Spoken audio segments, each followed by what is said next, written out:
Hey, what's going on YouTube? Alabama Reloader here. So today, this video is going to be a follow-up. Let's see here. Mostly to the 350 Legend video, the second video that I made the other day talking about flaring the case mouth and all that. I'll go over just some range results in general. So I just sort of verified the hunting loads that I'd worked up for 6.5 Creedmoor. I just wanted to double check those. Went out to a buddy of mine, Brandon, invited me to Strategic Edge gun range up in Tennessee. It's about an hour and 40 minutes north of my house. So met up with him and his neighbor, ran up there. Did a little bit of shooting. And it was a good time. It's a really nice range. I think it goes out to 1250 on the yards, so you can really stretch out.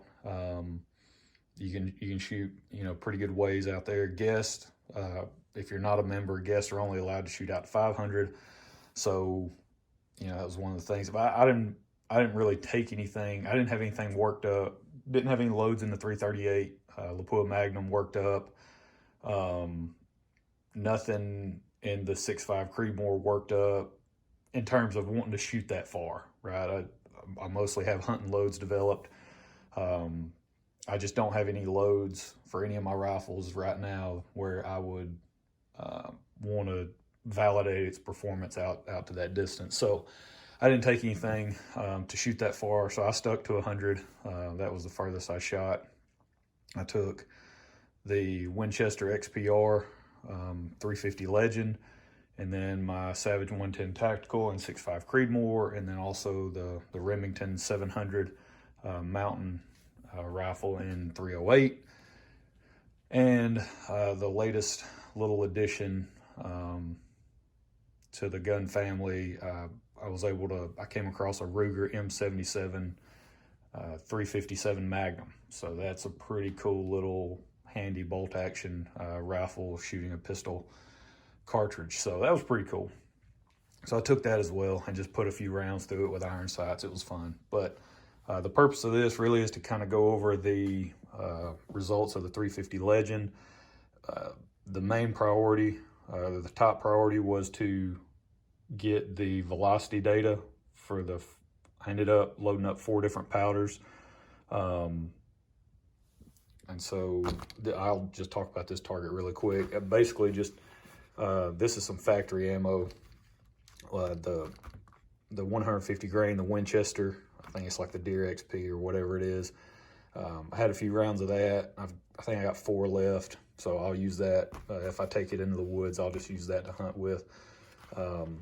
But we're high, and then I made an adjustment down, and my next shot, I was at 2 inches high. I just shot one, and the guy spotting for me, he was like, "Hey, you're 2 inches high," because I'm using a 4-power scope, 1-4, the Athlon Optics 1-4 Talus scope on this rifle. So he was spotting for me. He was like, "Hey, you're right at 2 inches high. Windage is good." And I was like, I thought about it. I was like, I could be 2 inches high at 100, but again, most of my shots are going to be 100 and in. So I was like, let me make one more adjustment, and then I'll do a 3-shot group. So that one's just a single by itself, and then I made another scope adjustment down, and then shot a 3-shot group, and it comes out to about 1.5 inches, I think, is what that measures. I've already measured it, and it comes out basically 1.5 inches. So not too bad for factory ammo. I believe I think I ran that through the chronograph too, those 3 loads. I believe it was around 2250 on the velocity. So, not necessarily screaming with a 150, but not too bad either. So here is the information that we actually care about. Kind of wrote everything down. The rifle, it's a Winchester XPR. We're using Hornady brass. This is new brass. We're shooting the 170 interlock from Hornady. We're using CCI 450 small rifle magnum primers. Initially, I was just going to load up Lil Gun, and then I expanded out to 4 powders. And cartridge overall length, this is according to, I think, Hodgson's website. It's 2.240. I measured this particular bullet in my rifle, and it was into the lands at 2.3. So I just backed off 20 because I knew I was going to go over max of the recommended loads. I knew I was going to go over max, so I wanted to go ahead and start with a longer overall length to reduce the pressure. So I went with 2.280 is what I loaded everything to on this test. And I used Lil Gun, CFE Black, Shooter's World, SBR, and Ramshot Enforcer. And don't worry about Lil Gun being circled. I was trying to circle all the velocities and just circled that instead. So that doesn't really mean anything. But these are the expected velocities according to the load manuals at max charge. Okay, those are the expected velocities that we're supposed to be getting. SBR, according to the manual, is your highest velocity powder. You know, it barely beats out Lil Gun. But what I did, I started at 0.2 of a grain under whatever the max charge was that was listed in the manual. Right, whatever the load data said, I started 0.2 under, and then worked up in 0.2 of a grain. 5 shots, so that put me 0.6 of a grain over the max charge for the 4 powders that I tested. Right, so I started 0.2 under, and then the second charge you see listed, this is the manual recommended max charge. All right, for these different powders, and then I went beyond it. You can see the velocities here with Lil Gun.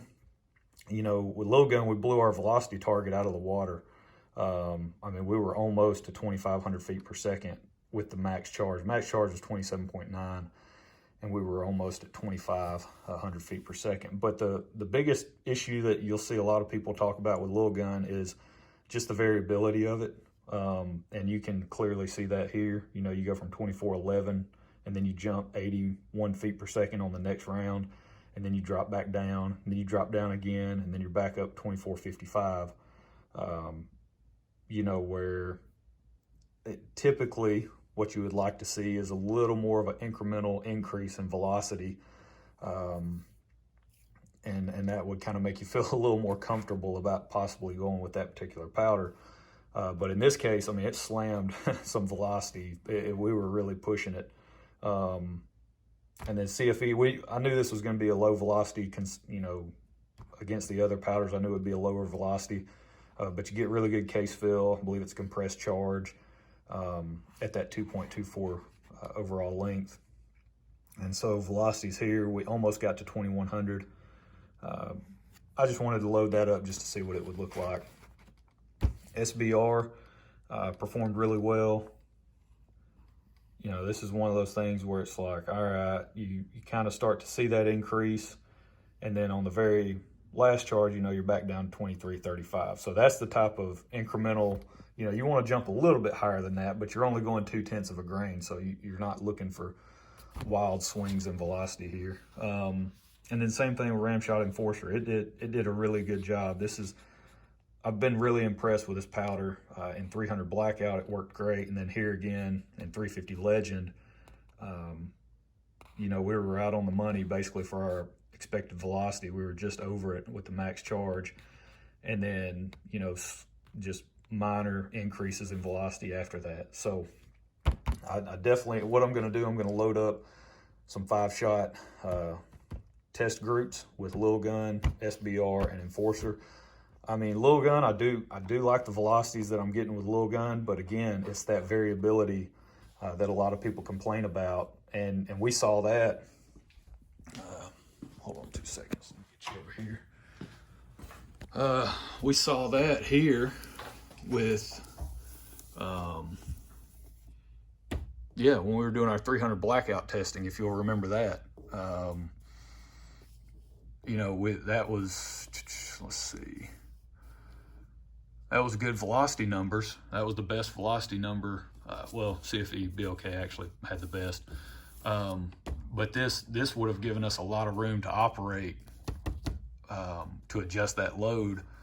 But I mean, look at your extreme spread. You know, standard deviation of 50. This is over 10 shots. Extreme spread of 171. I mean, that's one of I guess people's biggest complaints about Lil Gun is that variability. You know, and then we moved on to Ramshot Enforcer, and our extreme spread was 24. Right, SD is 6.5. Something like CFE Black, standard deviation 12.5, extreme spread of 38. So, you know, that's kind of the downfall of Lil Gun. But we'll get back over here. And so that's why I'm going to include it, simply because of the velocity. I mean, that's we were really scooting at that point. But I'm going to lean more towards SBR and Enforcer, and probably SBR. I don't know. We'll see, though. I mean, I want to load up some 5-shot groups to see what the standard deviation numbers would be. Again, we're not shooting this long range. It's going to be short range. So some people may be going, what do you even care about standard deviation if your shots are 100 yards? Well, if I'm taking a shot a little bit beyond that, and you know, I just want to make sure we kind of dial in and eliminate those crazy extreme spread numbers, right? Not that it still wouldn't do the job, kill the deer, you know, at the ranges that I shoot. It's just you want to try to develop a consistent load, as consistent of a load as you can develop. And to do that, you really have to mitigate and lower those extreme spread numbers in your velocity. So that way you have a really consistent load, you know, load after load and all that. So that's the reason for that. We're gonna mess around with Lil Gun, but I'm really, right now, Enforcer or SBR would be, if you told me, hey, go throw together a hunting load, it would be between those two powders right now. And I'm really leaning toward SBR. I don't know. We'll see, though. We're going to do some more testing with it. There they are right there. So those are the 3 we're going to test. And that's it. That's our velocity data. So I just wanted to run that through the chronograph, see what we could get. Pretty impressed with that, considering the 150 factory stuff from Winchester was like 2250, and we're pushing the 170s, you know, well beyond that. So that's pretty good stuff. And we'll just go from there. So that's kind of the 350 Legend portion of this video. I also just confirmed 0 for my 6.5 Creedmoor, you know, kind of hunting loads. I would say that's not too shabby. 3-shot groups there. Yeah, that'll get the job done, you know, close enough, kill a deer. But yeah, so that's one of the reasons, like I was talking about, these targets or whatever. That's what's really nice about them, the clean bullet holes that you'll get. A lot better than just your standard traditional targets. So again, run over Midway pistol out in Gurley, pick you up some of those targets. And then, you know, shout out to Matt over at Mr. Big Guns in Huntsville, Alabama. He's the one that hooked us up with all the 350 Legend components. So we're actually able to get this test going. And he had Shooter's World SBR powder in stock. Back when I picked it up, I think last time I went in there it was out of stock, but hopefully he can get some in again, because I want to pick some more of that stuff up to try here in 350 Legends. So that's it, and that's all. Yeah, y'all have a good one, and we'll catch you next time. Y'all stay tuned. Hopefully I can get some 5-shot groups worked up, get back out to the range pretty quick, and go from there. So we'll see y'all next time.